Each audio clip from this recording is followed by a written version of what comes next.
امام غزالی علیہ رحمہ فرماتے ہیں کہ جانور کی 3 قسمیں ہیں، اور فرماتے ہیں کہ ایک وہ جانور کہ جو سراسر نفع بخش ہیں، اس نے کبھی انسان کو نقصان نہیں پہنچایا، شاذ و نادر کوئی ہو لیکن اس کا اکثر یہی ہے کہ وہ فائدہ ہی فائدہ پہنچاتا ہے، جیسے بکری ہے اور اونٹ ہے، گائے ہے، بھینس ہے۔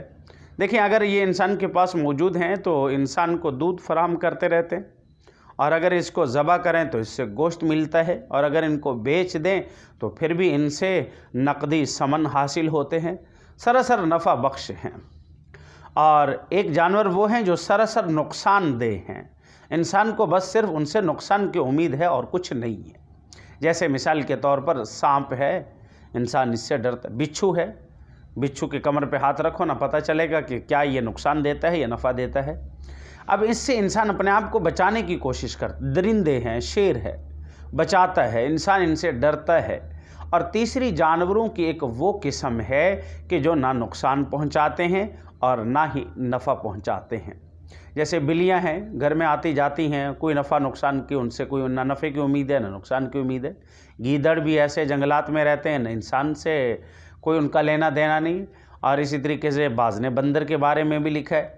اب امام غزالی علیہ رحمہ یہ مثال بیان کر کے کہتے ہیں بھئی یہ تو حیوان کی قسمیں ہیں، اور انسان آپ تو اشرف المخلوق ہو، اور اشرف المخلوق انسان کا درجہ تو تمام مخلوقات سے بڑھ کر ہے، حیوانات سے بھی بڑھ کر ہے، تو حیوان کے اندر بھی ایک ایسی قسم ہے جو سراسر نفع بخش ہے، تو آپ کو تو اس سے بھی بڑھ کر اپنے آپ کو نفع بخش رکھنا چاہیے۔ اگر کم از کم نفع بخش نہیں بن سکتے تو کم از کم حیوان کی وہ تیسری قسم تو بن جائیے کہ جو نہ نفع پہنچاتی ہے نہ نقصان پہنچاتی ہے، تو تمہاری ذات سے کسی کو نقصان تو نہ ہو، تمہاری ذات سے کسی کو درد اور تکلیف نہ ہو۔ علامہ جلال الدین رومی نور اللہ مرقدہ بہت بڑے عالم گزرے ہیں، اور وہ اکثر اپنی باتوں کو سمجھانے کے لیے مثالیں، واقعات پیش کرتے ہیں، اور کبھی وہ مثالیں حقیقت پر مبنی ہوتی ہیں، اور کبھی ان کی مثالیں عوام کو ناس کو سمجھانے کے لیے بنائی گئی ہوتی ہیں۔ تو وہ ایک مثال میں کہتے ہیں کہ دیکھیں ایک شخص بھرے بازار میں دن کے اجالے میں جب سورج اپنے عروج پر تھا کہ سورج کی روشنی ہر جگہ پھیلی ہوئی تھی، اس کے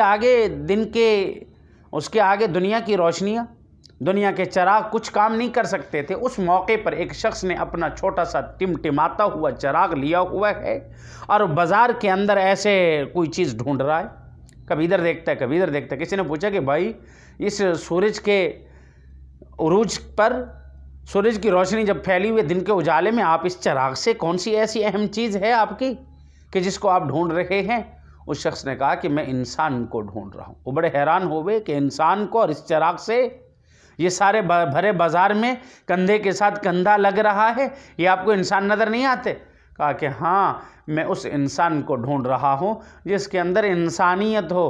یہ انسان نہیں بلکہ حیوان ناطق ہے۔ کیوں؟ اس لیے کہ حیوان اور انسان جس کے اندر انسانیت نہ ہو، اس میں صرف بولنے کا فرق ہے، باقی کوئی فرق نہیں۔